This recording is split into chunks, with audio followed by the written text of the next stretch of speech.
Can you tell me where the centre of that new pattern in fact is?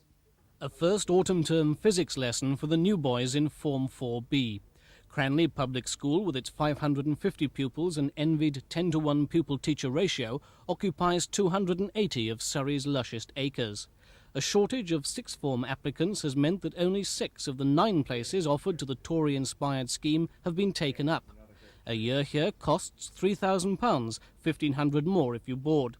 The government expect their £6 million to help over 5,000 children through public schools this year. Among them Carlos, Edward and Ryan, who would otherwise have gone to the local comprehensive. Mum put me in for it and I didn't think I'd pass, but I got in. Well, I think it's better education than the state can provide at the moment. Well, I prefer it. Cranley's headmaster, Mark Van Hasselt, welcomes a broader mix of pupils and rejects critics' claims that he's creaming off the best at the comprehensive's expense. The numbers are very small, aren't they? And the fact is that these are good schools and the opportunities are being opened to boys who will profit, who have boarding need or academic need. And it's very difficult to quarrel with that. But many public school headmasters do, among them Westminster's Dr. John Ray. For us to take pupils when parents want and pay, that's one thing.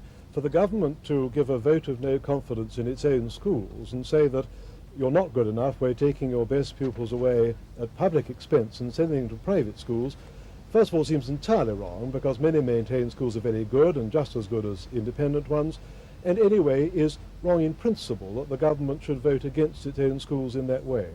I think I would say, here are good schools, there are boys with boarding need, academic need, it's a marvellous opportunity for them. But so far the government haven't found as many bright pupils with financially qualified parents as they first expected. David Bellin, Thames News.